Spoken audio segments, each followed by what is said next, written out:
embarcação. Bien, Bueno, muy, pero muy bienvenidos a todos, todas y todes a este encuentro con el gran Amir Haddad. Esta es una de nuestras últimas charlas de este ciclo de conversas que realizamos con el Festival Latitud 40, que tiene como objetivo encontrar, entrecruzarnos, compartir experiencias que se llevan en diferentes latitudes con relación a las artes, artes artísticas participativas. Y bueno, todo nuestro festival ronda alrededor de eso, así que nada, es un placer para nosotros seguir sumando. Cada una de las charlas fue para nosotras que organizamos y que pudimos estar en todas, fue como nuevas preguntas y nuevos rumbos y fue engrosando nuestros saberes y bueno, de eso se trata. Lo que siempre queremos decirles es que este proyecto tiene por objetivo juntarnos, juntar las diferencias para encontrar las similitudes y ver cómo construimos este colectivo de artes artísticas participativas que todos estamos construyendo y armando. Así que es una plataforma que tiene por objetivo empezar a sabernos, a saber de nosotros en diferentes espacios, a saber de las diferentes experiencias. Estamos abiertos a escuchar y a conocer lo que hay. Así que bueno, esperemos que esta tarde sea hermosa, que seguro lo va a ser. Los dejo primero con Claudia y después con Amir. Adiós. gracias. Muito boa tarde a todos e a todas. É uma felicidade ver as minhas janelinhas de Zoom com caras tão queridas e cada um na sua ponta, desde Barcelona, Porto Alegre, Rio de Janeiro, a Buenos Aires, Portugal. Muito obrigada por estarem aqui, por terem vindo, por possibilitar este encontro por Zoom, porque é o possível também neste momento e neste contexto. É um enorme prazer termos hoje aqui o Amir e antes de passarmos a palavra ao Amir, porque no fundo é o que nos interessa a todos, é ouvir a partilha deste grande sábio, eu vou só fazer uma pequena introdução poética. Um homem de fé que, nascido em Guaxupé, na terra das Gerais, partiu para o mundo e não se rendeu jamais. Já crescido, deixou o interior e foi para a grande cidade fazer faculdade. O sonho era a Escola de Arte Dramática. Foi uma verdadeira ginástica. Chegou feliz. Eu quero fazer teatro! Abaixa o braço, abaixa o outro, abaixa a cabeça, vira de lado. Foi reprovado. Saiu, levantou a poeira e deu a volta por cima. Foi fazer direito e se esquerdou. Qual não era a sua sina? Conhecer Zé Celso e fundar a oficina. Mas depois saiu andante. São Paulo ficou pequena para dois génios pensantes. Mas há malas que vão para o Belém. Andou até chegar no Pará. Quando chegou teve gana. Vocês estão vendo o mesmo que eu ou a minha visão engana? E ele viu, foi o Brasil, as procissões, as danças e tudo o que sabia virou pó. Se acabou no carimbó. Depois partiu em missão honrosa e pousou na cidade maravilhosa. Lá perdeu-se no paraíso, encontrou até Dionísio, que conhecia de outros bacanais. Muitas peças dirigiu e em todas tinha dentro o nosso Brasil. Pequenos e grandes atores em sua teia, porque com ele é teatro na veia. Dona Fernandona ainda hoje insiste, com o Amir ou você melhora ou você desiste. Com ele é sem truque, parece até Peter Brook. No meio do teatro em ruína, bebeu uma cajuína, pegou Shakespeare e Molière e deu no pé. De repente, a cena muda. Repressão, ameaça de tortura. Foi proibido de falar. Tudo que fazia o povo pensar. Foi quase à loucura. E agora, e desde então, do sul ao norte se embrenhou no Brasil e provou da própria sorte. Fez vanguarda e viu que só servia para confirmar a retaguarda. Consagrou o seu nome e nunca mais largou o microfone. Descobriu que o moderno nasceu velho. Firme como um boi brabo, sempre fez o que achou certo e hoje se sente uma voz sozinha gritando no deserto. Muitos já se foram. Boal, Flávio Rangel e Abu engrossavam o coro. Precisava deles, o Brasil de agora. O início, o meio e o fim formam um ciclo da evolução. E quando pensamos que não, segue ele o seu caminho, fazendo do palco rua e da rua festa. Lá vai ele com o seu teatro medieval, carnavalizando o teatro e teatralizando o carnaval. A rima é pobre, mas a história é rica.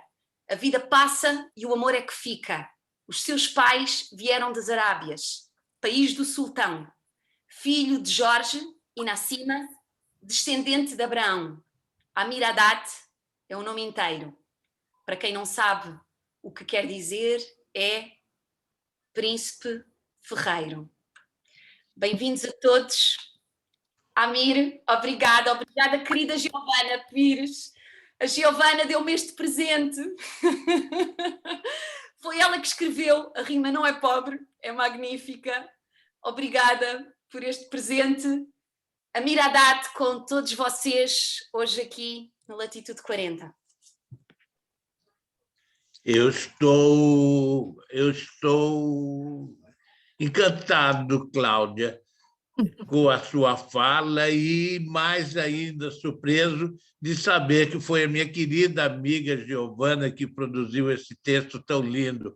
Ela tem feito coisas maravilhosas a meu favor, a Giovana Pires. Eu nunca vou ter palavras tão boas quanto as dela para agradecer tudo que ela já fez ou escreveu sobre mim. Essa agora, Giovana, foi de tirar o fôlego, levou-me às lágrimas. Que coisa bonita, que coisa boa. Nossa, e a Cláudia falou com uma propriedade que eu jurava que era texto da própria Cláudia. Isso é que se chama se apoderar do texto, isso é que é uma atriz. Muito, muito, muito obrigado. Eu estou emocionado, verdadeiramente encantado de estar aqui com vocês, com uma plateia tão diversificada e geograficamente espalhada como essa na minha frente. Eu acho que eu nunca falei para tantos lados do mundo ao mesmo tempo. Agora a gente tem essa chance com os nossos avanços eletrônicos, técnicos, essa possibilidade de estar falando com vários lugares do mundo, várias pessoas, em vários espaços e ao mesmo tempo. É uma experiência muito, muito poderosa.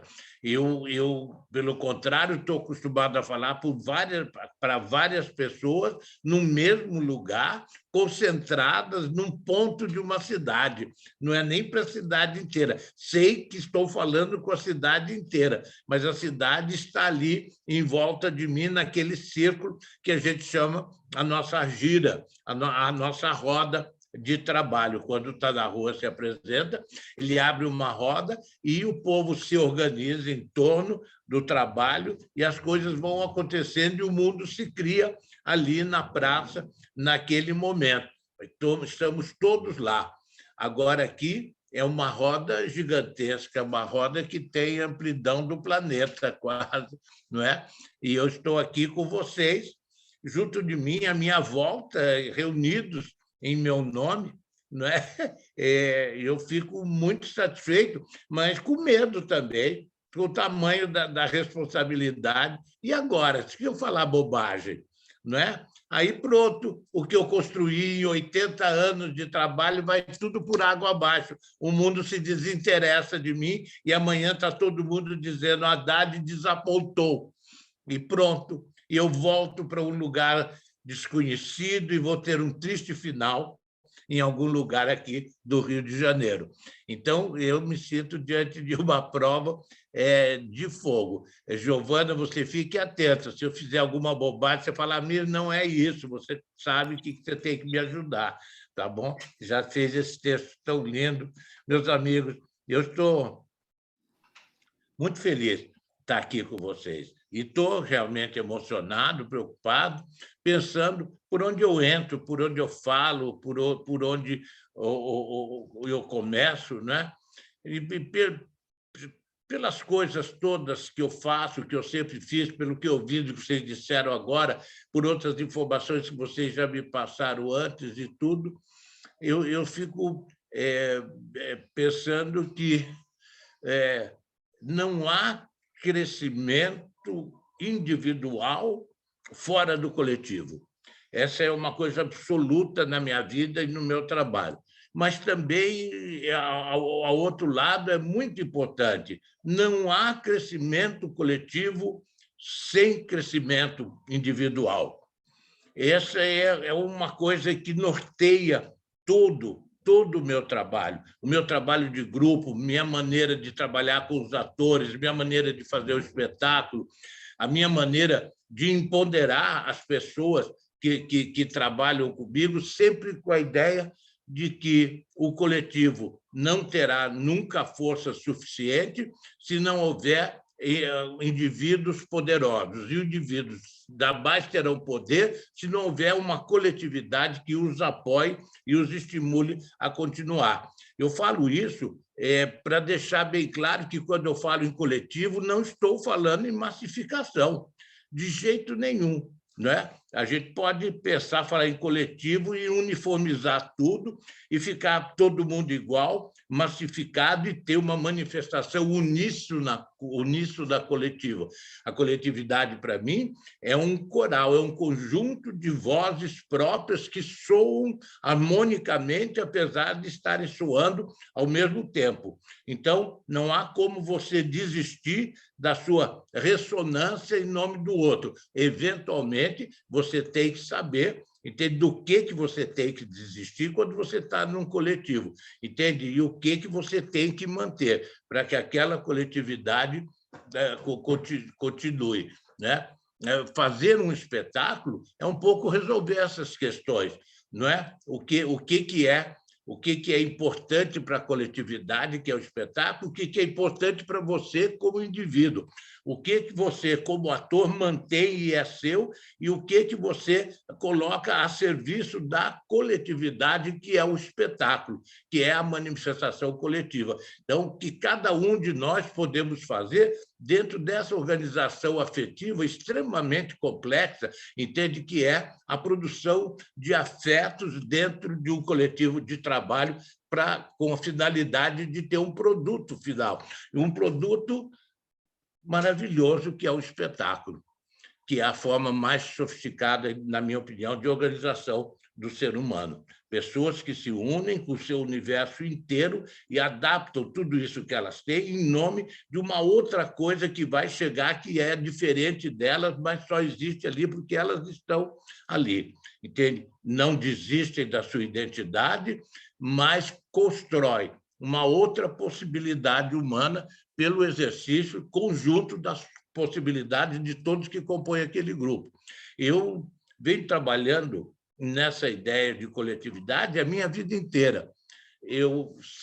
O teatro foi a minha primeira e última opção. Eu nunca fiz outra coisa na minha vida a não ser teatro.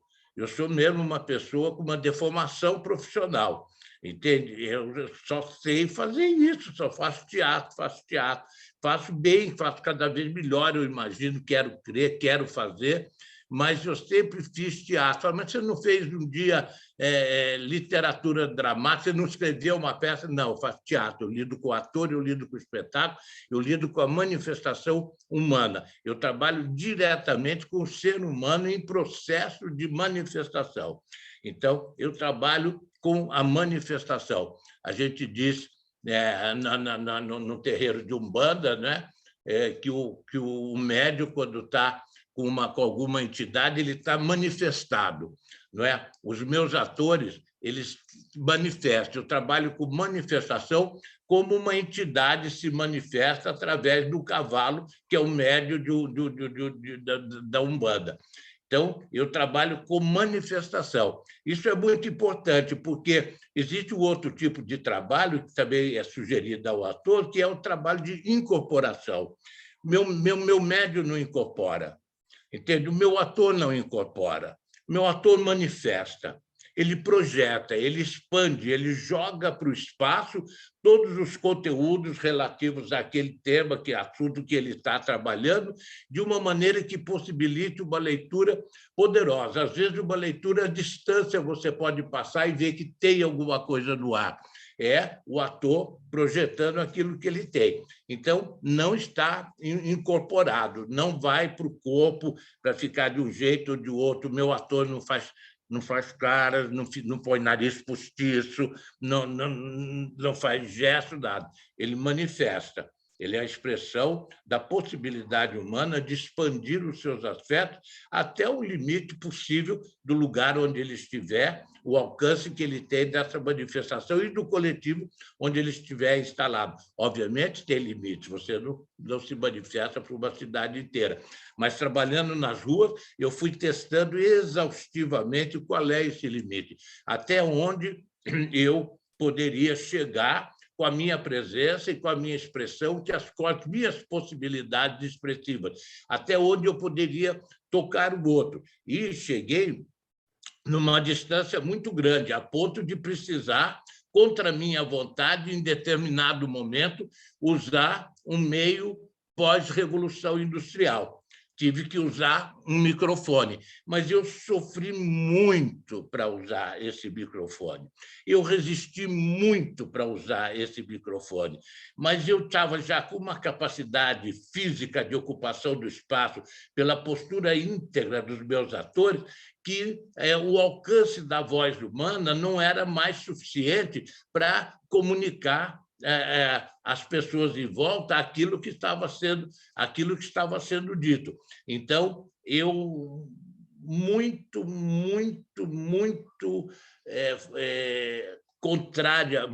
contra a minha vontade, eu tive que admitir que tinha havido uma revolução industrial.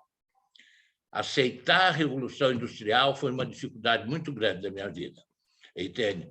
Porque a artesania, o ser humano, ele puro, livre da sua coisa, é o que sempre me interessou. Mas, em determinado momento, eu tive que usar esse recurso. Hoje, eu trabalho na rua, eu tenho um microfone. Meus atores raramente terão um microfone. E eu trabalho com muita música. Por causa disso, também, a manifestação do meu trabalho no espaço público é uma manifestação física de primeira qualidade. Meus atores se movimentam, se orientam, dançam. Meus atores são mais bailarinos do que atores, mais bailarinos dramáticos, que narram histórias e, eventualmente, usam uma palavra. Mas, por causa disso também, a gente desenvolveu uma forma de dramaturgia que é apropriada para esse tipo de ator. É o que nós chamamos narrativas dramáticas. Então, nós desenvolvemos uma história, um narrador, que frequentemente sou eu, narra aquela história. E os meus atores vão brilhantemente transformando em imagens tudo que a narração está sugerindo e provocam um avalanche de imagens lindas que provocam um encantamento na plateia, provocam o que a gente chama o efeito tá da rua. E o cidadão, o espectador, vive um momento de totalidade, de pleno encontro consigo mesmo, entende? Vive um momento de utopia. Quando está na rua, trabalha, nós buscamos isso, frequentemente conseguimos, nós eliminamos a estratificação social. Nós nos dirigimos a todos que estão à volta com uma linguagem que atinge a todos indiferentemente, sem nenhuma distinção social. Entende? Então, de repente, todos os papéis desaparecem, fica o ser humano ali diante de você, desde o menino cheirando cola, sentado na rua, até o advogado que ia passando para o escritório parou, até a madame, até a dona de casa carregando uma sacola de roupa, todas as pessoas que caminham na rua, de repente, todos se reúnem em torno dessa roda. E pela magia e mistério dessa forma de comunicação humana que a gente chama de teatro, o ser humano se encontra ali na sua totalidade e as diferenças sociais desaparecem. E só o que existe é a grandeza do ser humano se expressando envolto numa bolha, não é? Envoltos numa bolha que a gente chama o espetáculo. É como se, naquele momento, a gente se transformasse numa nave espacial, como se fosse um disco voador, né? E todos nós estivéssemos dentro dele fazendo essa viagem. Eu mesmo me espanto às vezes, quando tudo termina, vão todos embora, eu sempre sou o último a sair da praça. Eu olho para a praça e falo para aqueles que já estão indo embora. A última coisa, geralmente, eu gosto de falar: não há sinal da nossa passagem por esse lugar. Tudo o que aconteceu aqui desapareceu. Não há mais condição de recuperar isso. Nesse chão não há sinal dos nossos passos, não há rastro, não deixamos rastro, não há mais nada. Mas na retina dos seus olhos e na rotina dos seus afetos, nós esperamos estar definitivamente dentro de cada um que aqui esteve. E acredito que muitas vezes é assim, e que a pessoa passe por uma experiência definitiva na vida dela ao assistir essa coisa maravilhosa que se chama teatro, feito dessa maneira que nós fazemos e que o Tá na Rua faz. Entende? Um teatro... um teatro sem dramaturgia, uma arquitetura, um teatro sem arquitetura, uma dramaturgia sem literatura e um ator sem papel. Ator sem papel, dramaturgia sem literatura, teatro sem arquitetura. Puf! Vai tudo embora, tudo embora, tudo embora. Resta um cidadão, um ser humano na livre possibilidade, na sua extrema possibilidade de se manifestar livremente, para fazer o maior de todos os espetáculos da minha vida, que eu acho que é a coisa mais bonita, que é o ser humano em liberdade, se expressando livremente. Não há nada mais bonito do que o ser humano se manifestando. Eu me perco na contemplação do ser humano. É a beleza maior. Por isso que tão importante na minha vida é a questão do ator. É o ator que inventa o teatro, não é o teatro que inventa o ator. Sempre o ator é o centro da coisa, porque é o ser humano que é o centro de tudo. Então, afastado todas as coisas, tem ali, na verdade, um ser humano se manifestando diante do outro e revelando para o outro a possibilidade que ele tem também de se manifestar e se expressar, embora ele não faça isso. E muitas vezes, a gente trabalhando, meus atores fazendo coisas ótimas no meio da rua, já o espectador chegar para mim e falar assim: mas isso também sei fazer, isso eu sou capaz de fazer. E não era fácil o que os meus atores estavam fazendo, não, mas era, obviamente, uma coisa que libertava a capacidade do outro fazer. Não uma coisa que falava: eu jamais vou ser capaz de fazer isso. Nunca a ideia de sermos especiais. Sempre a ideia de sermos absolutamente iguais a todos os que estavam nos vendo. E a ideia de que o que cada um de nós estava fazendo, todos ali poderiam fazer. E, frequentemente, acontece de uns ou outros mais impulsionados, mais arrebatados, de também vestirem uma roupa, entrarem em cena e trabalharem junto com a gente, e sempre fazerem coisas muito melhores do que os atores, que estão ali arrebatados e verdadeiros. Muitas vezes acontece isso. E, quando acontece isso, meus atores abrem espaço para essa manifestação. Para a gente, essa manifestação do ser humano, com a sua liberdade expressiva, seu desejo de se expressar, é mais importante do que qualquer espetáculo que a nossa vaidade possa estar construindo ali naquela hora. Assim, a gente vai. A primeira vez que eu saí com o meu grupo na rua, primeira de todas as vezes que eu fiz o grupo, a gente ensaiou uma peça para ir fazer na rua. Alguma coisa hoje impensável, a gente ensaiar alguma coisa para ir fazer na rua. Jamais a gente ensaia alguma coisa. A gente pode esgotar o assunto, improvisar muito sobre aquele assunto, e a gente vai cheio de conteúdo para a rua. Agora, a manifestação desse conteúdo, ela só se dá na praça daquela hora, com aquele público que está ali. E não se repetirá no dia seguinte, jamais. É uma só. Mas lá atrás, eu ainda ensaiei uma peça que chamava A Moça que Beijou um Jumento pensando que era o Roberto Carlos. Era uma história de cordel, uma história bonitinha, que eu gostava muito da história, que era a história... O cordel é cheio de lições.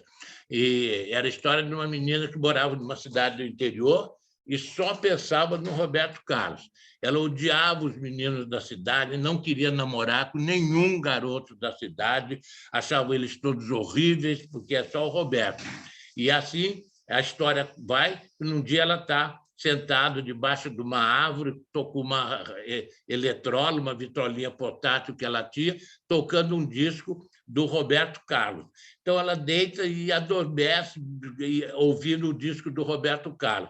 Chega um jumento e vê aquilo ali, não sabe o que é, ele vai cheirando e cheira a cara da moça.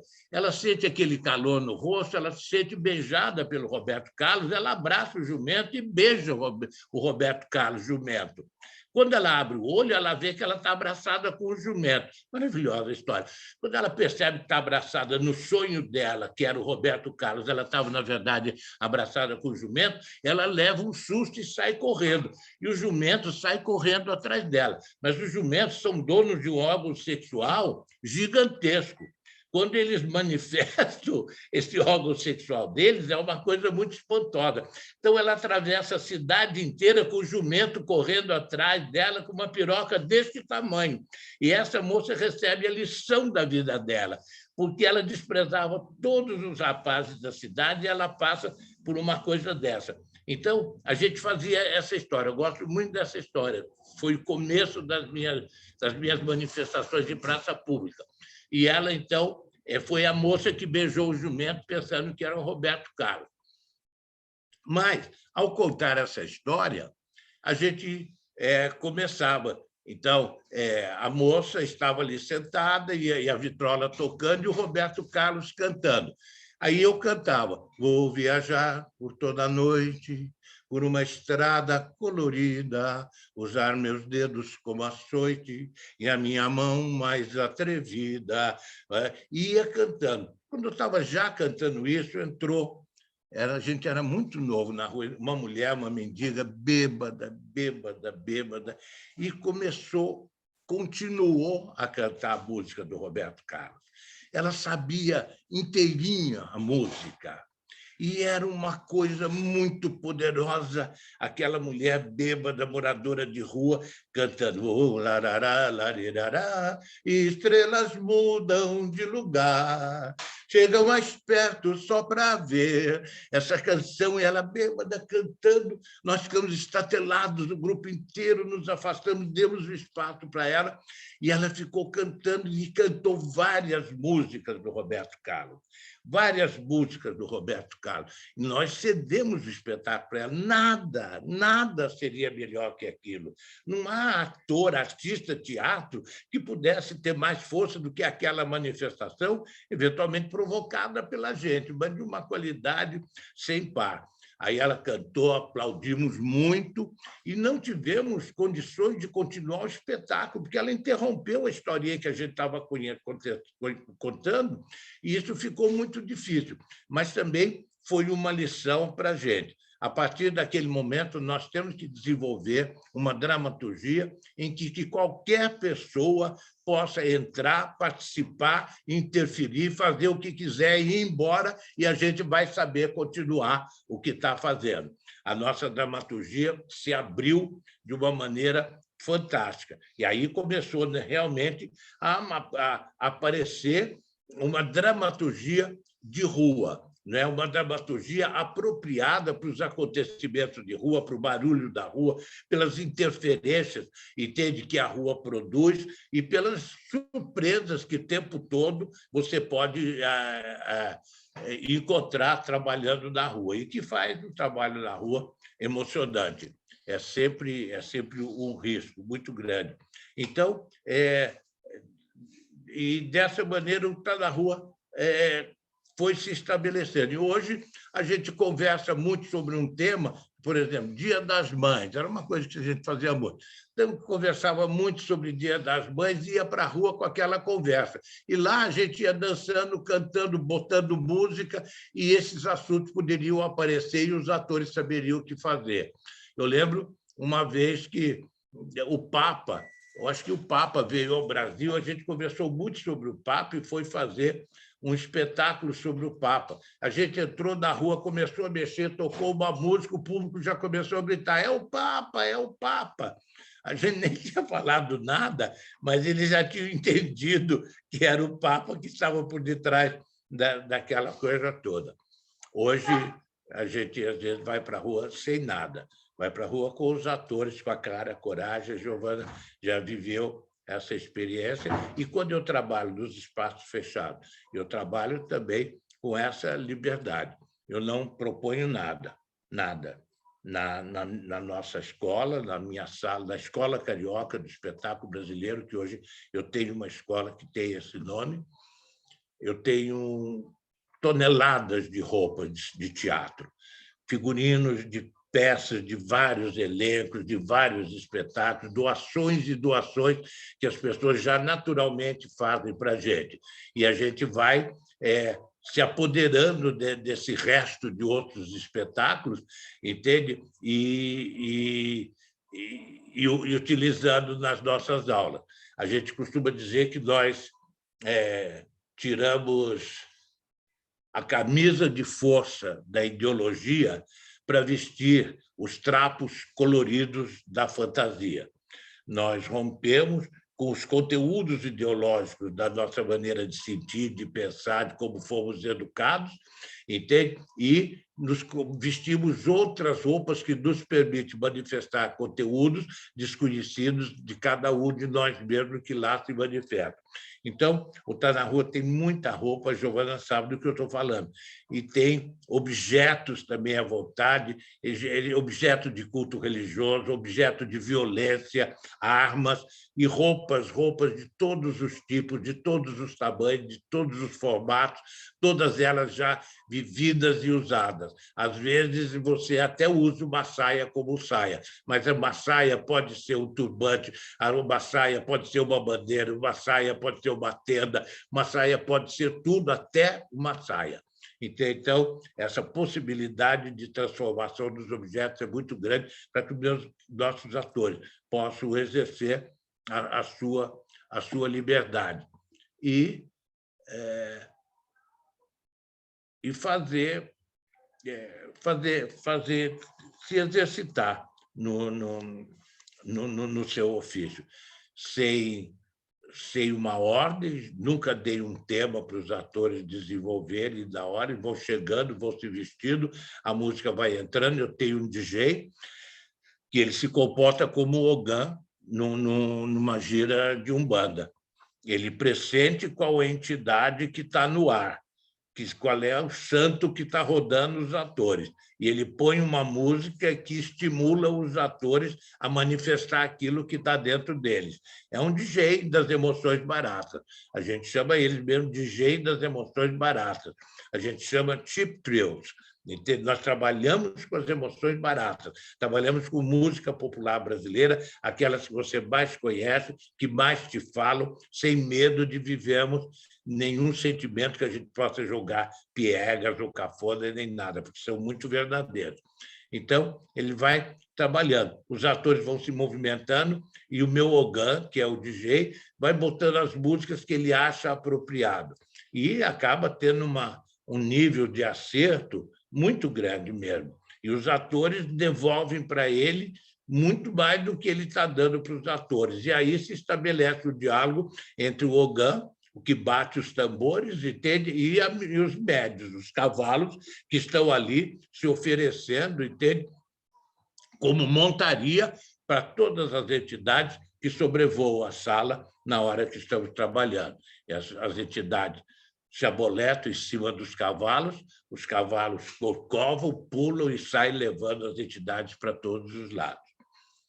Uma vez eu estava na Espanha e num debate sobre teatro lá, e uma pessoa de teatro, uma pessoa interessante, ela falou assim, porque o ator, ele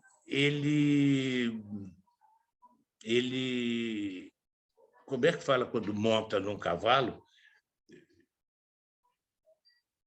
Esqueci o verbo agora de montar. Ele... Galopa. Galopa. Galopar. Galopar galopa que é muito rápido, mas é a ideia de galopar. Cavalga. Cavalga. Vou cavalgar por toda a noite. Ele fala, quem falou cavalga? Que eu vou dar um prêmio para você, viu, Sérgio? Vou te dar um cavalo. Obrigado, querido. Cavalga. Então, o cara na Espanha falou para mim, porque o ator cavalga o personagem. O ator tem que cavalgar o personagem. Ele monta no cavalo, bota as rédeas dele e sai cavalgando o personagem. Eu quase morri quando ele falou isso. Entende? E é uma ideia aceita, é uma ideia possível, é uma ideia que qualquer um ouviria sem muita aflição. Mas, para mim, do trabalho que eu ia fazer, isso foi horror. Eu falei, não, rapaz, de jeito nenhum, de jeito nenhum, nem de jeito nenhum. O ator é o cavalo. A entidade é que cavalga no cavalo. O ator é cavalo. O ator é cavalo. Ele não pode cavalgar a entidade. Você já viu o cavalo montar no cavaleiro? Não existe isso. Não existe isso. O ator é o cavalo. Então, o cavalo, o ator dá espaço, carrega nos ombros, carrega nas suas costas a entidade. Ele manifesta, ele leva, ele deixa, proporciona aos conteúdos que estão rondando no ar e dentro dele um lugar de passagem. E ele corre o mundo carregando sobre ele aquela entidade que ele exibe, ele expande, ele mostra, ele gesticula, ele vai fazendo tudo, fala, olha o santo que está em mim. Entende? E deixa as pessoas verem, para fazer essa coisa maravilhosa que eu acho que se chama teatro. Então, o ator é uma cavalgadura que transporta o cavalo, que transporta a entidade para todos os lados, todos os espaços por onde pode ir. Enxergado assim, o teatro é uma experiência emocionante para quem vê, mas principalmente também para quem faz. Para o ator se saber capaz de carregar uma entidade e manifestá-la até o final dos seus recursos afetivos, intelectuais e tudo, é uma coisa bonita. E é um lugar que você não atinge com facilidade, mas quando atinge, é você nunca mais querer fazer outras coisas, não é? Por isso que aí na musiquinha, e que ela falou no poema que ele falou da Fernanda Montenegro, fala com a Mira, ou você aprende ou você desiste, não é? Porque é muito forte. E também uma coisa que eu ouço muito sempre, que eu acho que é verdade também, para o ator, é uma experiência definitiva, e ele pode embarcar antes e depois de ter trabalhado comigo. Ele vai fazer, trabalha comigo, depois vai para fazer outras peças e tudo, mas nunca mais ele será o mesmo. E ele vai estar sempre com uma visão de teatro muito forte, muito pessoal, muito apropriada, eu acho. E, frequentemente, vai entrar em choque com outras orientações em que um diretor pode querer que ele, em vez de ser o cavalo, ele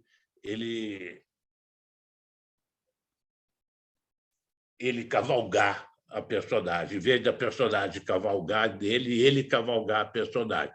Frequentemente é isso.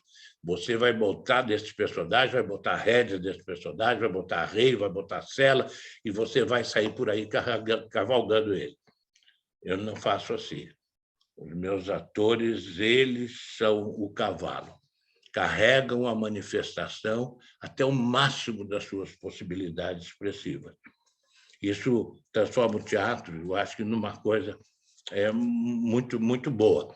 Mas também não é uma coisa que você possa fazer isoladamente. Eu jamais botei um ator fazendo um exercício individual para ele manifestar uma entidade e sair carregando ela, porque também acho que essa manifestação se dá fortemente coletivamente. Os meus atores todos se movimentam coletivamente. Eu não tenho exercícios individuais, porque o teatro não é uma arte de indivíduos, é uma arte de coletivo. Você não pode treinar uma pessoa individualmente para fazer uma arte coletiva.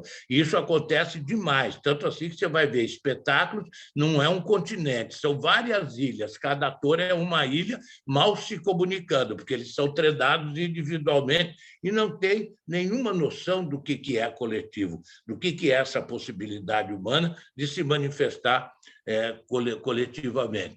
Então, eu não tenho exercícios individuais. Eventualmente, um ator se destaca, ele começa o solo no meio do coletivo, e o solo dele é respeitado, ele vai, mas ele volta para onde ele saiu. Uma máxima do trabalho nosso é sempre isso.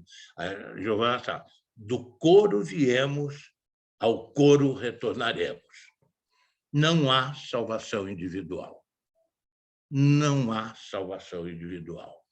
Ou nos salvamos todos, ou estaremos perdidos. Então, você achar que você vai se destacar do coletivo e subir como um foguete para as estrelas, para ser um astro eterno, brilhando no céu infinito, é uma coisa bem complicada. Entende? E cada vez que uma pessoa embarca nessa, o nível de esquizofrenia dos atores e dos artistas que passam por aí é muito grande, é pouco saudável, produz doença mental. Ao passo que, se você, entende, está crescendo no limite da coletividade onde você vive, se você ajuda aquela coletividade a crescer e você cresce com ela e todos em volta de você crescem também, o resultado final é altamente terapêutico, saudável, curativo, transformador. Produz uma reflexão e produz cidadania de primeira qualidade. Então, essa é outra coisa também, a função do teatro, produzir cidadania de primeira qualidade, para quem faz e, eventualmente, para quem está assistindo também. Não é só um entretenimento, mas produzir uma modificação interna nas pessoas que estão participando desse evento, dessa manifestação religiosa, né, que é o teatro, dessa festa do encontro que é o teatro. Então, eu falei muito já. Eventualmente, eu devo ter mais coisas para falar, mas eu estou cansado. Assim, se a gente for intercalando um pouco, eu relaxo e que alguém pode ser ter alguma pergunta, alguma objeção, alguma observação, e é a hora. Você fala agora, o cálice para sempre, né? Nessa hora. E eu queria só saber também se a gente tem uma previsão de horário para terminar, ou tem um limite? Geralmente nós dizemos máximo 1h15, 1h30, mais ou menos. Tá bom. 1h30. 1h30 é tão lindo, Cláudio, 1h30. Adoro. Muito bom. Tá bom, gente? Vamos lá. Temos ainda bastante tempo, Cláudia. Né? Eu acho que podemos agora fazer assim uma coisa de partilha, em que podemos dizer várias coisas e depois, Amir, tu ouves tudo e tu respondes eventualmente ao que te apetecer. Pronto. Claro. Bem, ou comentar. A única coisa... Agora vamos conversar um pouco, né? Vamos trocar ideias, né? Ouvir vocês é muito importante. É muito importante, porque senão eu encho muito a cabeça de vocês e fica difícil vocês, sem falarem, digerir tudo isso. Eu costumo falar isso, tem que fazer a pessoa regurgitar. A mãe amamenta o bebê e o bebê mama mesmo o que ele pode e o que ele não pode. Aí ela põe assim, bate nele para ele regurgitar. Ele faz o excesso, ele regurgita e aí o processo digestivo dele se facilita muito. Então, eu acho sempre que é essencial que cada um de nós que recebeu essa enxurrada de informações regurgitem um pouco, né? No meu ombro, na minha cara, onde quiser, para poder isso ser processado de uma maneira melhor. É essencial. Por favor, estamos nesse momento do regurgitar. Yo puedo empezar si quieren. ¿Se me entiende? Hay muchos portugueses, pero pues yo no sé hablar portugués, voy a hablar castellano lento para que se me Sí. entienda. Tan lindo. A mí te agradezco muchísimo muchas de las cosas que dijiste y hay una en particular que me resulta muy liberadora porque yo también hago un teatro que lo hago así en la calle con gente, con lo que sucede de los cuerpos de esa gente y siempre estoy tratando de entrar, digamos, lo hago sin arquitectura, ¿no? Lo hago en la plaza o en las veredas y siempre estoy tratando de entrar a lo que el sistema dice que es el teatro, ¿no? Entonces, durante mucho tiempo hicimos un espectáculo nosotros que se llama Lo que la peste nos dejó, que no está escrito. Hasta ese momento no habíamos escrito ningún espectáculo. Y entonces el sistema siempre te pide que le pases el guión para que te den un subsidio o para que te... entonces te dicen, pero no puede ser ese espectáculo con 60 personas, no puede ser que no esté escrito, ¿no? Y lo único que está escrito son las letras que hace el músico, que está acá también en la sala, y es lo único que está escrito. Y siempre es como muy mal visto, ¿no? Siempre es como, pero ¿cómo puede ser que no? Y siempre están tratando de decir, pero esto es danza, es teatro. Y me parece muy liberador escucharte decir, me importa muy poco.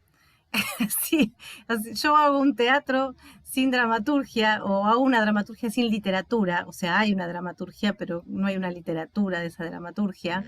Y me parece muy liberador poder pararse uno en ese lugar de decir, ¿qué es lo que necesita el teatro que nosotros hacemos en esta circunstancia, en este contexto histórico, en este contexto cultural? ¿Qué teatro necesitamos hacer? Y te agradezco mucho que lo digas con tantos años de experiencia, porque para los que estamos haciendo, nada, siempre yo caigo en la tentación de tratar de hacer lo que corresponde. Y está buenísimo escucharte, pues no sé si sirve lo que digo, pero a mí me libera, me permite, me da permisos. Nada, eso, te agradezco por lo que dijiste y después esto de que del actor que cabalga, ¿no? Totalmente, ¿no? Es como... Poner en el centro de la escena lo humano es como central, ¿no? Es como existencial, digamos. Nada, eso. Está buenísimo. Gracias. Isso. É muito bueno, Agostina. E é verdade o que você fala. Aí é uma modificação total na ideia de dramaturgia. E é uma coisa que você tem muita dificuldade. O meu grupo nunca conseguiu apoio, subversão, nada, porque para isso que ele faz não é teatro, entende? Então, qual é a peça? Mande o texto para a gente pedia, mandem o texto. Meu Deus, que texto que a gente vai mandar? A Giovana ficava inventando o texto para mandar para eles, mas era tudo mentira. Entende?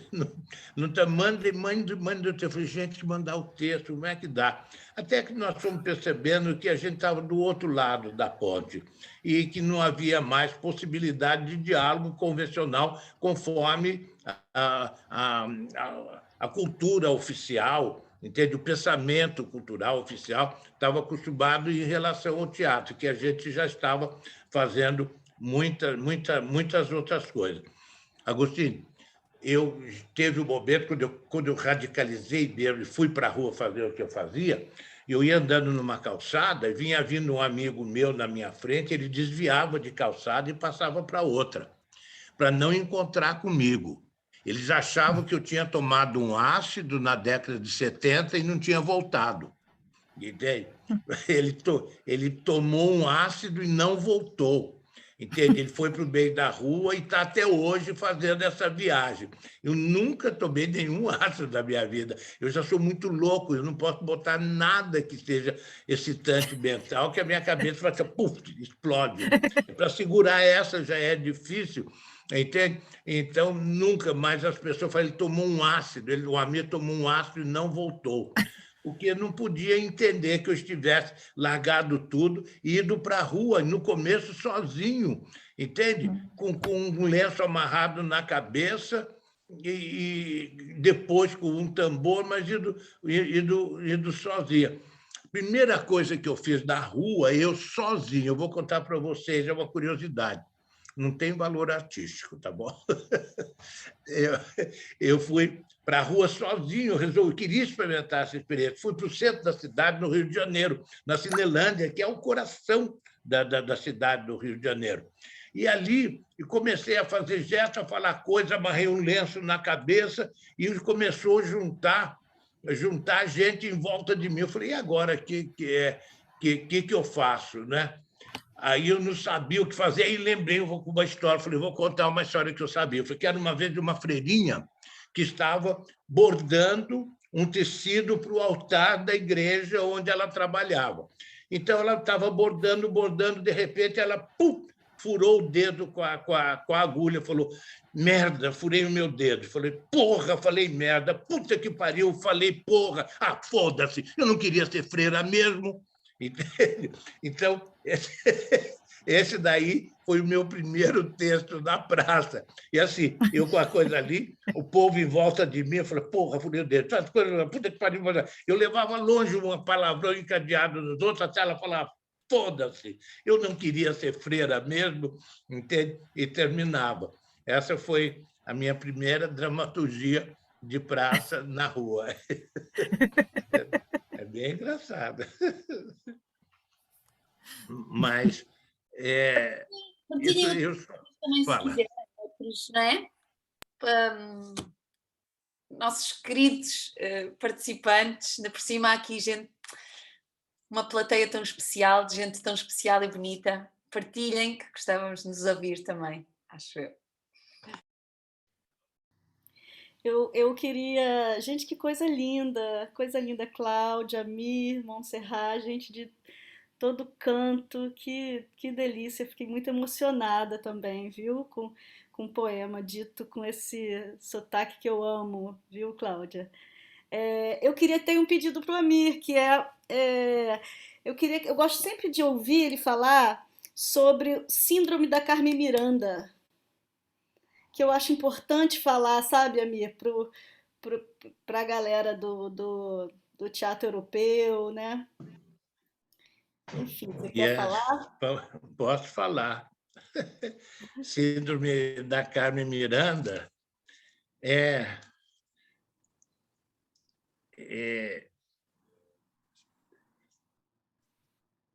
sobre um jeito de fazer teatro, de consolidar as coisas, sei como é que eu encaixo. Mas, quando a Carmen Miranda morreu, foi um impacto muito grande para nós todos no Brasil, não é? Morreu a Carmen Miranda e ela foi mandada para o Brasil devidamente embalsamada num caixão, não é, para ser sepultada aqui no Brasil. E aí, quando o caixão chegou, abriram o caixão para a imprensa fotografar. Eu estava acostumado a ver cadáver, então eu achava que ela ia estar com um lenço amarrado aqui, né? Aquela coisa de cadáver, assim, né? O lenço amarrado, o olho, a boca assim, o cadáver. Aí foram lá fotografaram e eu olhei, era a Carmen Miranda, com a cara dela, maquiada, pintada, bonita, estava ali, mas estava morta. Estava pintada, estava com tudo, estava morta. Ela não fazia mais isso. ela estava morta. Então, aquilo ficou muito forte para mim. E eu comecei a comparar aquilo com um monte de representações, de encenações, de coisas de teatro que eu via, que parecia que estava vivo, mas era maquiagem para esconder um corpo morto, um cadáver. Era para disfarçar, era como se estivesse vivo, mas era morto. Eu falava, meu Deus, isso daqui é a síndrome da Carmen Miranda. Eu ia ver o teatro e falava, meu Deus, é a Carmen Miranda, é a Carmen Miranda. Ela não é assim, ela mexe os braços, ela dança, ela faz, agora está aí com essa cara parada, pintada, direitinho, como se estivesse viva.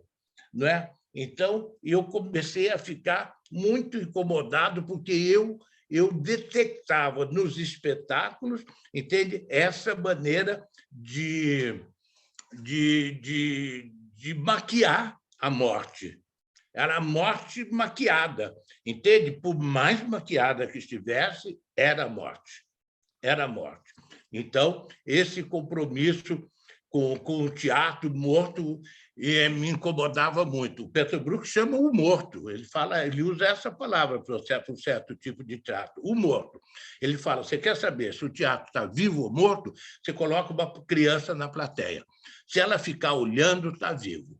Se ela sair correndo, começar a brincar, subir para lá, desrespeitar o espetáculo, está morto. Está morto porque a criança tem um compromisso com a vida muito grande. Tudo dela é crescimento, é vida, é transformação, é só vida que interessa a ela. Ela não tem tempo de olhar para a morte. Entende? Se ela olha, está uma coisa morta, ela não vê aquilo. Ela se desinteressa. Então, se a criança dá as costas para o espetáculo está morto. E é verdade. Agora, nós, adultos, temos uma tolerância gigantesca para ver as coisas mortas. Quantas vezes nós nos sentamos na plateia e engolimos um cadáver inteirinho?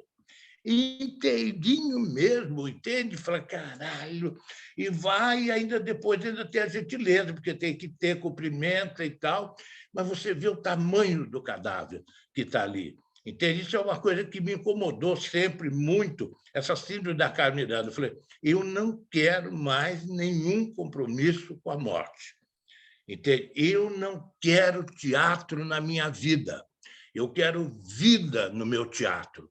Não importa como seja. Não quero teatro na minha vida. Teatro é uma coisa horrorosa. Eu quero vida no meu teatro.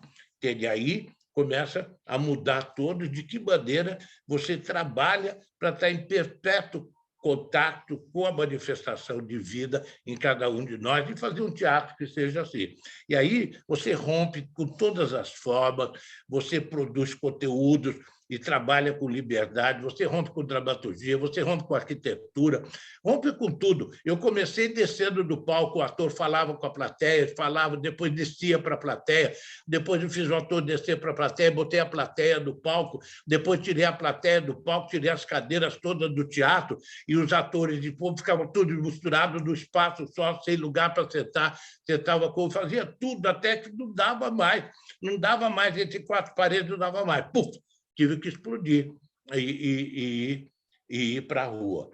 E aí, uma das primeiras vezes que eu fui para a rua sozinho, eu abri os braços para falar uma coisa qualquer, eu falo sempre essa história, abri os braços, olhei na minha frente, tinha um cidadão, um morador de rua, talvez, uma pessoa humilde.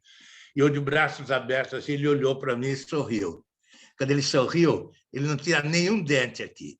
Só tinha esses dois aqui, ele disse, sorriu para mim. Mas, quando ele sorriu para mim, foi uma coisa emocionante, uma viagem fantástica. Meu Deus do céu, ele já sorriu para mim muitas e muitas vezes, há muitos e muitos séculos atrás, ele está sorrindo para mim e eu me exibindo para ele. Isso daqui não é novo, isso não é novo, não é nada novo, isso é muito antigo que eu estou fazendo isso e esse cara sem dente na minha frente na rua, sorrindo para mim. Foi uma coisa poderosa, forte, transformadora, e eu percebi a ancestralidade daquilo que eu estava fazendo. E ele também sabia. Ele olhava para mim, ele sabia que ele já me conhecia. Entende? Ele não olhou para mim com espanto, ele me reconheceu, e eu reconhecia ele, porque há séculos e séculos. Ele está me olhando na rua e eu estou me exibindo para ele na rua daquele jeito. Então, isso foi uma coisa muito grande, muito grande. E fez eu entender também que não há contemporaneidade sem ancestralidade. Quando você não atinge esse nível de ancestralidade, você não atinge também o contemporâneo. Contemporâneo, para mim, pressupõe ancestralidade. Um contemporâneo sem ancestralidade é o que se chama de moderno. E moderno, para mim, nasce velho. É igual fala o Carlos Drummond de Andrade. Cansei de ser moderno, agora eu quero ser eterno. Entende? Então, abolir essa ideia do moderno e buscar uma ancestralidade. E aquele cidadão pobre, fudido, sem dente na boca, sorrindo para mim no meio da rua, eu de braço aberto para ele, mas me deu uma volta do tempo no mundo, na minha memória coletiva, em tudo que eu tenho de memória da humanidade dentro de mim, como parte de mim, pois eu sou parte desse mundo. E esse mundo todo está dentro de mim. Eu não estou fora dele, e ele está fora de mim só porque eu estou aqui fechado. Isso tudo faz parte da minha herança. E fazendo o teatro do espaço aberto, eu entrei em contato com isso. No espaço fechado, seria muito difícil você viver isso, porque os conteúdos ideológicos da arquitetura, do palco e da cena italiana são muito determinantes, e você não consegue avançar muito da sua ancestralidade. E o teatro ele tem que ter contato com a ancestralidade dele para ter contemporaneidade, senão ele fica uma coisa meia vazia de sentido. Essa coisa. Eu já falei da Carmen Miranda, né? Foi falando da Carmen Miranda que eu falei isso tudo? Nossa Senhora, mas é isso. Ancestralidade, contemporaneidade tem a ver com ancestralidade. Ancestralidade sem contemporaneidade sem ancestralidade é modernidade. E o moderno nasce velho. É moderno hoje, é velho amanhã. Acaba. Não gosto de moderno. Você que perguntou, Giovana? Alguém... Foi eu que falei perguntei da Carmen Miranda. Maravilhoso Carmen. esse nó que você dá na nossa cabeça, Amir. É maravilhoso esse nó que você dá na nossa cabeça. Sai todo mundo com a cabeça chacoalhada, né? Será?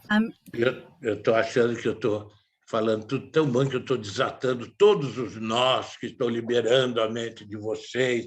Vocês vão poder voar pelo espaço. Estão livres, viva a liberdade, esqueçam tudo.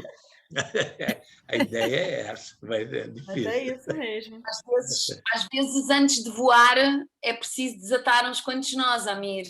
Tem. Olha lá, o Sérgio já quase está voando, ó. As lindas asas, ó. Que beleza. Queres partilhar alguma coisa connosco?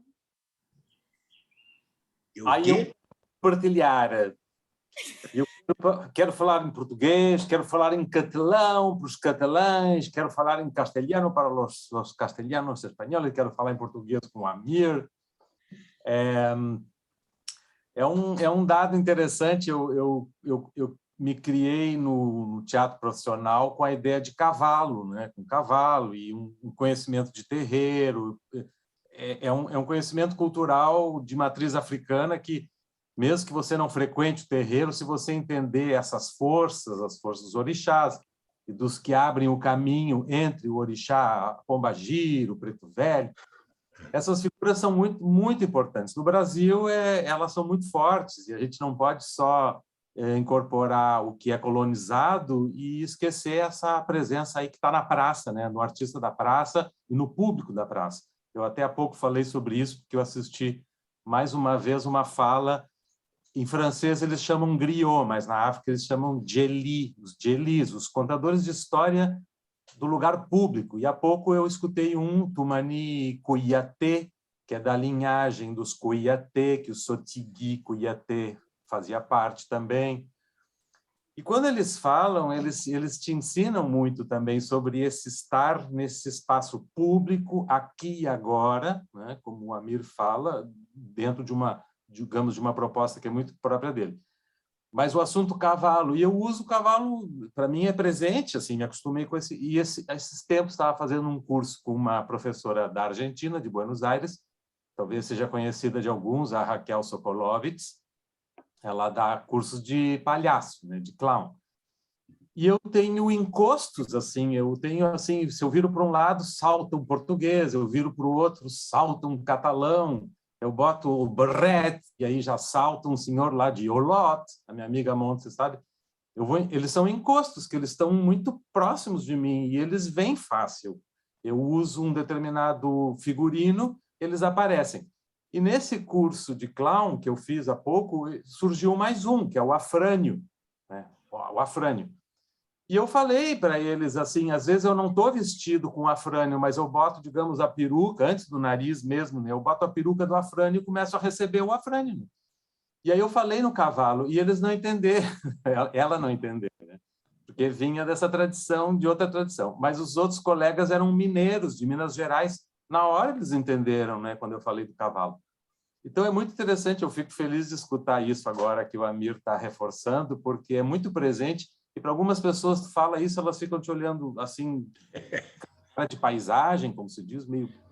E outras têm até o preconceito em relação a isso. Então, para mim é delicado e é emocionante também, reforça todo um sentido que eu tenho no meu próprio trabalho, que o Amir agora traz com uma bendição. Agradeço. Olha, um presente que você me prometeu por cavalgata. Pronto. Després he de fer la traducció al català dels que estem parlant. La gent que aquí, els catalans, que no s'entenen del xiste, i hem de fer el Pere, que està mirant aquí, Borrell, que aquest és català, és evident. É um encosto bravo mesmo, hein, Sérgio? Ele é um velho da montanha, um velho sem dente da montanha, bravo, furioso. Bravo, é encostaço mesmo. Eu adoro encosto. És do Lot, allà dalt, a la Garrotxa. Olha, eu também quando fui viver para Barcelona, falavam um catalã de pagés, que é tipo o catalão das aldeias. Sérgio, obrigada. Eu queria só aqui dizer uma coisinha que enquanto o Amir também estava a falar, que pareceu na minha busca por esta ideia de ancestralidade, eu acabei nesta viagem ao teatro grego, ao ritual grego, e há uma, não sei, acho bonito e por isso partilhar aqui convosco, que um dos elementos centrais no teatro grego era o que em grego se chama entusiasmos, que é de onde vem a nossa palavra entusiasmo. E, na verdade, a palavra entusiasmo quer dizer ter Deus dentro de nós. Então, eu acho que é interessante, porque para mim esta ideia da representação é este prazer provisório, efêmero, de ter Deus dentro de nós. E tu dizes do manifestar, acho muito lindo, não é? E pronto, e era só isto que também estavas a dizer, Sérgio, e isto no fundo se calhar é o que há de mais puro, é esta nossa possibilidade de por uns breves instantes termos Deus dentro de nós. É verdade, é verdade. É isso mesmo. Os gregos sabiam muita coisa, fizeram muita coisa, né? E é isso mesmo. É esse entusiasmo, não é? É o que nos acomete quando estamos representando e a representação está boa. Você fica entusiasmado, não é? É Deus dentro, a sensação de Deus dentro de você. Entusiasmo, com o Deus na alma. Muito bien. Amir, y vos habías hablado en la reunión que tuvimos de la cultura del latifundio y del monofundio. ¿Puedes charlar un poquito de eso, que estaba buenísimo?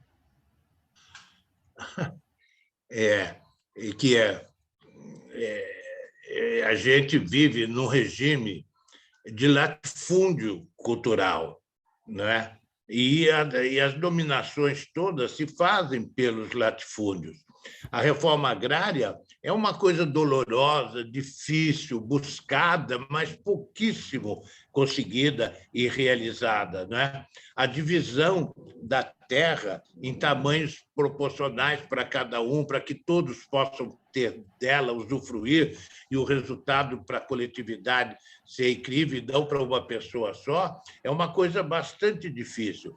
Esse é uma característica do mundo onde a gente vive, a do latifundiário, da grande propriedade, do domínio de uma situação por um grupo, entende, por um único proprietário, né? Então, é a situação de latifundiário, e isso acaba sendo um valor. Entende? Então, você também você quer um acúmulo de coisas, você quer grandes extensões de propriedades para você ser uma pessoa rica, poderosa, ter algum sentido. Isso também, eu acho que se expande para a vida inteligente, para a área da cultura. Nós vivemos regimes de latifúndios culturais. Esses latifúndios culturais, eles são monocultores, em geral, produzem um tipo de pensamento, um tipo de cultura, um tipo de reflexão, entende? E impõem a todos. O que o latifúndio produz, entende? É igualmente distribuído, vendido a todas as pessoas, dado o poder de influência, de convencimento que o proprietário do latifúndio tem. Então, nós vivemos em regime de latifúndio cultural. Isso é uma coisa muito forte, porque quando eu me dei conta que eu estava fazendo parte do latifúndio cultural, quando eu larguei mão do latifúndio cultural e fui atrás da pequena propriedade, é que eu comecei a descobrir realmente o que eu estava podendo fazer. Então, eu comecei a trabalhar a ideia dos minifúndios, entende? Minifúndios culturais, e dos grupos que se organizam, que se desenvolvem as suas próprias ideias, as suas próprias descobertas, se interagem, e, ao mesmo tempo, que tem comunicação. Um minifúndio tem comunicação com o outro, mas não integram. A terra não fica uma só. Então, os minifúndios, eles são produtores de uma diversidade de cultura enorme. Se o latifúndio só produz laranja e banana, o minifúndio vai lá, produz pepino, produz couve, produz tomate, produz tanta variedade. Um produz tomate, o outro produz banana, e é uma variedade grande, a troca de alimentação é muito maior.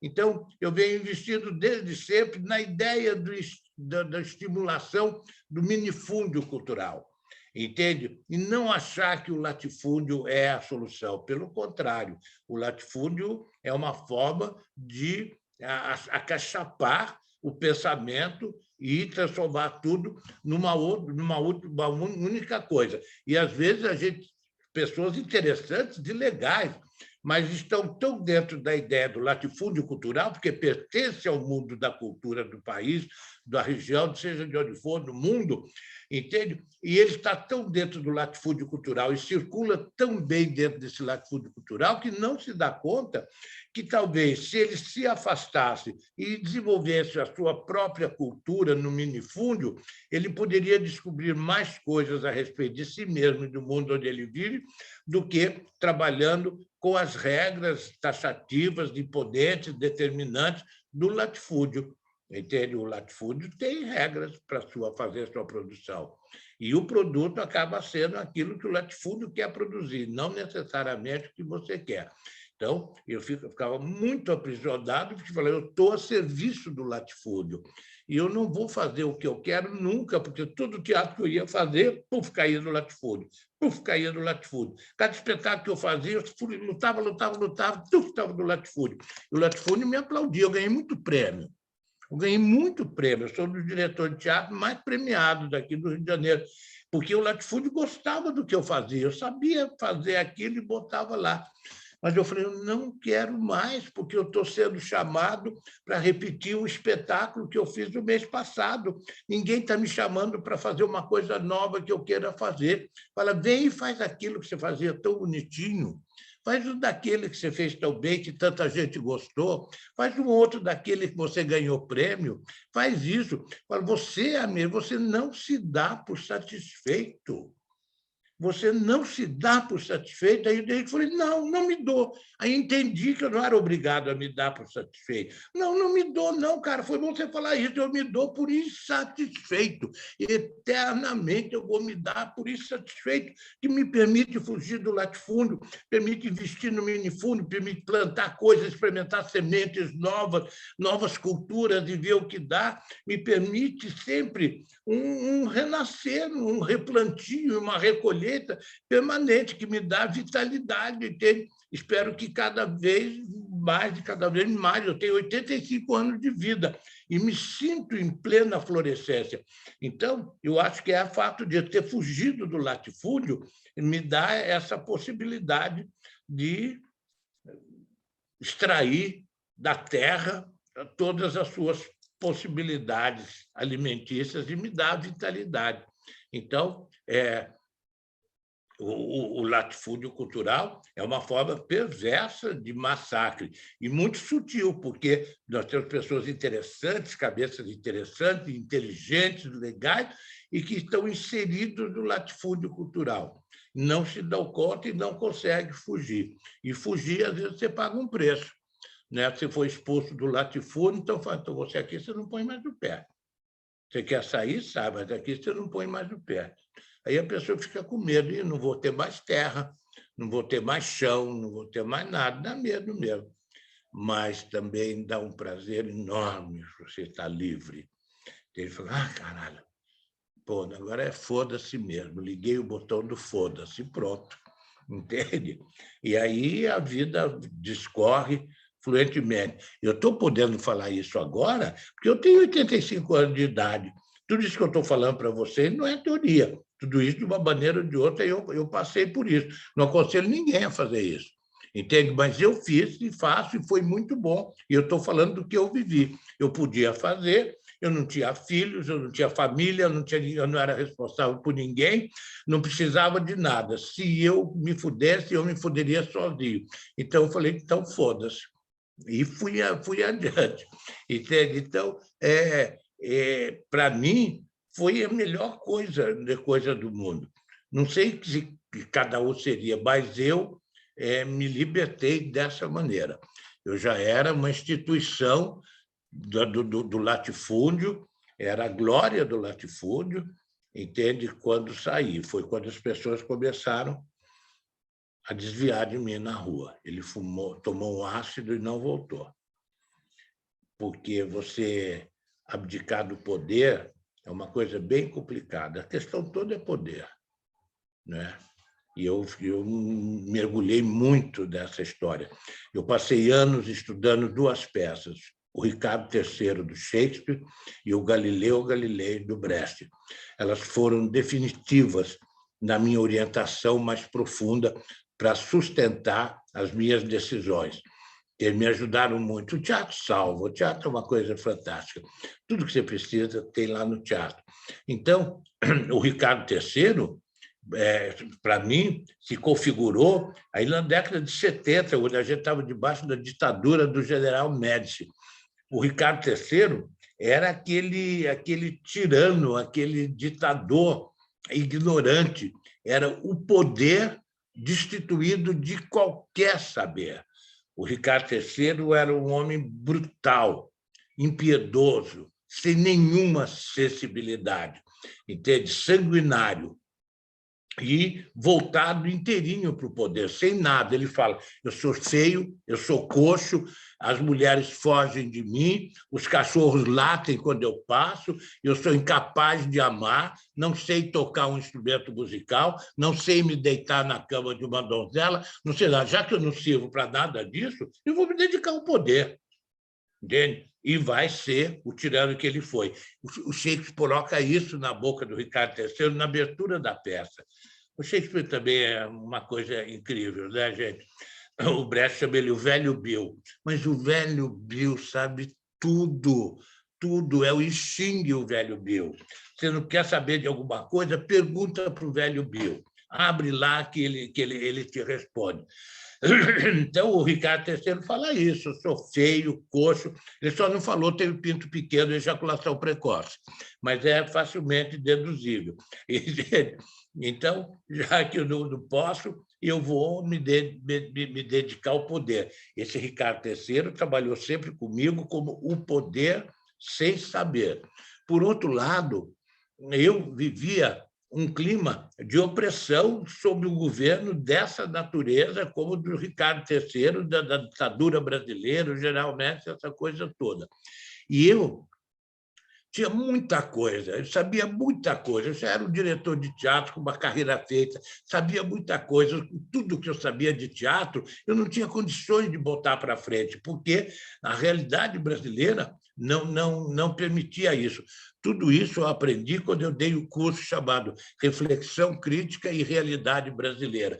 Eu fui entendendo por que eu não conseguia trabalhar, que eu tinha que pensar a realidade brasileira, porque eu estava me sentindo impotente e aquilo não era um problema meu, era o problema do país onde eu estava vivendo. Aí que entraram esses Galileu e o Ricardo III. E o Galileu era uma pessoa também que tinha um saber fantástico. E ele era dono de um conhecimento que iria mudar o mundo, mas ele não tinha poder nenhum. Não tinha poder nenhum. Então, o Galileu era o saber sem poder. E o Ricardo III era o poder sem saber. Entende? E como é que você vive uma situação dessa? E vivendo no Brasil, da época da década de 70, como eu estava vivendo, eu representava o saber brasileiro, eu representava o Galileu, eu representava o saber brasileiro que não tinha nenhum poder, estraçalhado pela censura, pela repressão e por tudo, entende? Submetido a essa brutalidade de um homem sem nenhuma sensibilidade, coxo, manco, feio, mal amado, entende? Odioso, entende que não podia ter prazer de jeito nenhum, então se dedica a cortar o prazer de toda a humanidade, a sufocar um país para que não tenha alegria de nenhuma espécie. Eu passei praticamente a década de 70 lutando com essas oposições tão fortes e com esses dois personagens maravilhosos do teatro mundial, o Ricardo III e o Galileu Galilei, William Shakespeare, Bertolt Brecht. Dois orixás da pesada mesmo, dois orixás da pesada mesmo, do panteão do teatro. Né? Você põe aí mais o Sófocles, põe Garcia Lorca mais adiante, mas é o Molière, mas é gente da maior importância. Então, passei a década de 70 aí. E do desmonte, do embate desse saber sem poder e desse poder sem saber, é que eu fui desmontando toda a minha ideia de teatro, desenvolvendo uma outra possibilidade para mim. No início da década de 80, eu estava na rua com o grupo de teatro Tá na Rua. Uma coisa que eu nunca tinha pensado na minha vida. Entende? Mas à medida que eu fui desmontando as minhas estruturas e as minhas relações com o latifúndio, que estava impossível você cultivar nesse latifúndio da ditadura, fui desmontando, criando minhas ideias, minha semente, minha terra. Quando chegou a década de 80, eu tinha um grupo de teatro na mão e fui trabalhar na rua. Entende? E foi definitivo. Mudou tudo mesmo. Ufa! Acho que foi, né, gente? Foi bastante. Era isso? Alguém quer falar alguma coisa? Para não ficar esse clima desagradável, parece que eu falei uma merda que ninguém sabe o que falar. Ih, o cara encheu o saco. Amir, queria convidar aqui as pessoas, né, para fazerem sua oficina do Estúdio A. Porque agora explica aí. online pode ter, né, qualquer horário. Então, o Amir trabalha todos esses dramaturgos aí que ele falou, Shakespeare, Molière, o Brecht. Então, eu acho que vocês que estão aí em outros países, sabe, acho que muda a nossa perspectiva do teatro, fazer uma vivência de uma oficina com o Amir, viu? Depois eu posso mandar alguma coisa para a Cláudia. Eu não estou trabalhando. Faça isso. É boa ideia. Se quiserem aprofundar mais essas ideias jogadas aqui, Eu tenho esse Estúdio A, que são oficinas virtuais que eu desenvolvi pela impossibilidade de tê-las presenciais, não é? E vou continuando. E os orixás dessa gira são esses: Shakespeare, Brecht, Molière, né? Garcia Lorca, Sófocles. Olha que gente, putz, que loucura. O teatro salva, teatro salva. Boa, muito obrigado, viu? Eu te dou o percentual que você ganha sempre por vender meu trabalho, né? Por isso que eu falei aqui, só por causa disso. Eu sei, eu não vou deixar passar, claro. Eu também não sou explorador, tá bom? Mas é isso, é Estúdio A. São 2 horas de trabalho por semana, né? Uma vez por semana, não é? É bem bom, é bem bom. E não é a perder de vista, são módulos, 4, 5 semanas, fecha. Aí depois a gente reabre, se você quiser, você reforma a sua matrícula ou não. E a gente vai sempre avançando, para não ficar eternamente mastigando um assunto igual a Paula. Tá bom? Então, Amir, muito obrigada por esta conversa incrível, super inspiradora mesmo. Já foi a primeira conversa que eu e a Agostina tivemos com o Amir, foi incrivelmente inspiradora. Então, para mim foi mesmo tipo de chamar os meus amigos do coração, tipo, vocês têm que ouvir isto, mesmo que isto depois fique gravado, e vai ficar, e vocês também podem enviar aos vossos amigos queridos do coração para inspirar. Mas para mim, pronto, conhecer o Amir, estou muito grata à Giovana Pires, ela permitiu esta ponte, ela fez esta ponte. E para mim o teatro também tem sido este encontro humano brutal, desde sempre. Hoje, curiosamente, estão aqui pelo menos 4 das mulheres com que, se eu tivesse que fazer um último espetáculo, era convosco que eu faria. Giovana, Montse, Maria, Augustina. Esta é também a minha declaração de amor. E dizer-vos isto, que este festival nasceu com esta coisa muito pessoal, muito desta amizade entre mim e a Augustina, entre esta vontade de aquilo que nos nutriu a nós as duas, ao encontrarmos-nos, ao falarmos, esta utopia de queremos que isto possa nutrir também mais pessoas, esta ideia multiplicadora. Então, para mim foi isso, quando eu tive aquela conversa com o Amir de preparação, eu e a Augustina, para mim foi muito emocionante aquilo que ele disse, ressoou em mim, inspirou. E é isso, se isto é bom para mim, talvez seja também bom para os outros. Então foi esta vontade de contagiar, esperando que vocês também continuem-se a contagiar e que a gente se continue todos a contagiar. Este festival Latitude 40 ainda vai continuar. No próximo fim de semana vamos ter duas produções online. Na próxima semana vai ser os Pompa Patriaços, que fizeram uma produção incrível em plena pandemia, um processo de 9 meses que correspondeu ao tempo em que eles estiveram enclausurados. Fiquei muito emocionada quando vi pela primeira vez aquele trabalho, uma música incrível do Esteban, e onde se sente toda esta urgência de dizer este espírito. No outro fim de semana vai ser uma produção da Caravana, o documentário sobre o projeto Para Vós, que é um projeto sobre memórias, sobre teatro documental, que também estão aqui várias pessoas que o ajudaram a construir, entre elas a Montse Bonete. E depois vamos fechar para balanço, vamos querer convidar-vos a todos para nos darem o vosso feedback e pensarmos juntos desta semente que foi este festival este ano, o que é que pode ser no futuro. E gostávamos muito de fazer isto em coletivo mesmo. Como disse o Amir também naquela conversa, não podemos ser as células cancerígenas nesta sociedade, já tão marcada pelo individualismo. Se podemos ser as células boas, porquê sermos células cancerígenas que só promovemos esta sociedade individualista, neste corpo que é o corpo coletivo, que é o nosso mundo, que é a nossa comunidade global? Muito obrigada a todos por esta conversa assim inesquecível. Foi muito bom partilhar convosco. E não sei se alguém quer mais dizer alguma coisa.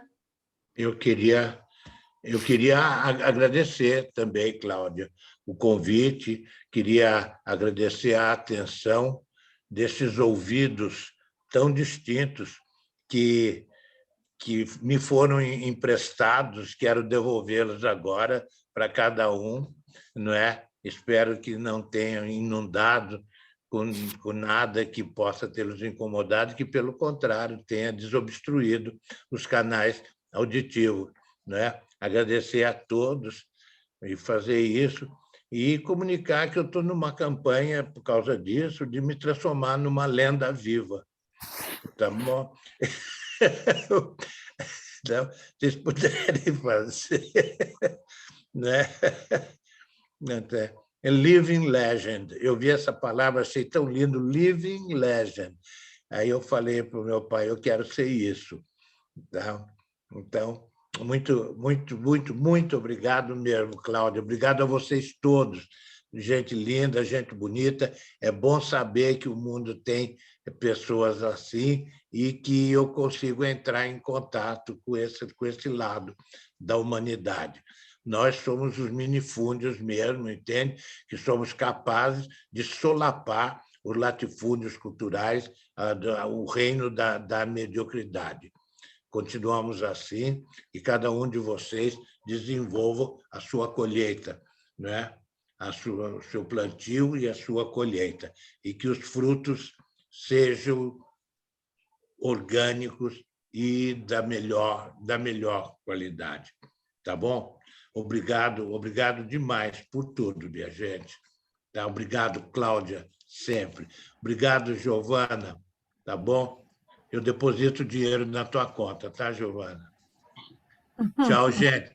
Rapazes e moças, muito obrigado. Obrigado mesmo. Aplausos, unos aplausos. Obrigado, muito obrigado. Gracias, muchas gracias. Graças. Agora eu estou lutando aqui para sair dessa tela. Eu sou tão ignorante. Vocês vão tudo embora e eu ainda vou estar aqui, vocês vão ver. Vamos pôr uma música. Isso.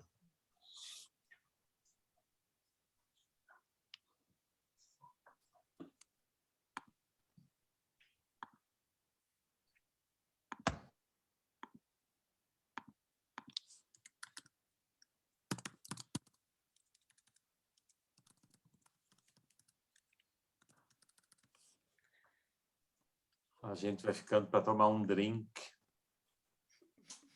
Né, Cláudia? É. Agora que já é mais tarde para vocês, para nós aqui é 15:45. Bom, a Monse está no outro horário também. Eu não estou a ouvir a música. Oi? Eu não estou a ouvir a música. Vocês estão a ouvir? Não. O que passa, Clarinha? Estou aqui com alguns problemas. Espera só um bocadinho, desculpem. Fantástica do Esteban. Cantamos nosotros. Só um bocadinho, eu vou conseguir. Fiquei contente.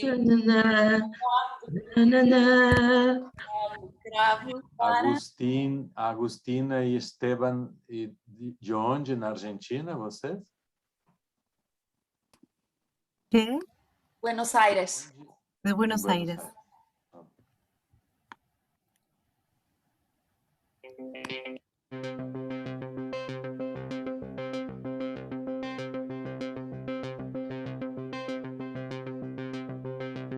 ¿Dónde puedo estar? Sueño sin soñar, solo queda mirar. Viajo lejos y estoy en el mismo rincón, muy lejos de vos.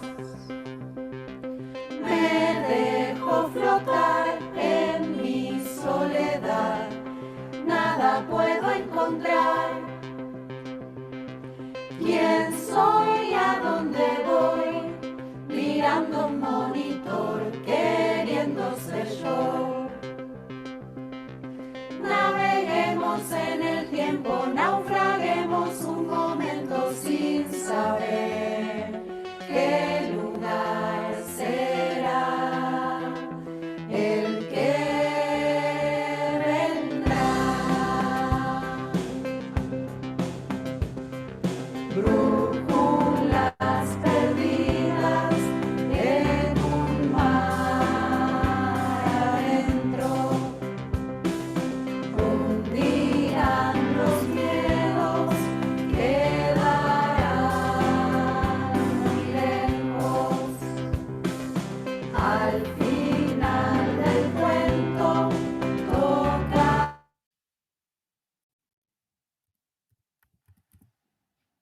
cortó.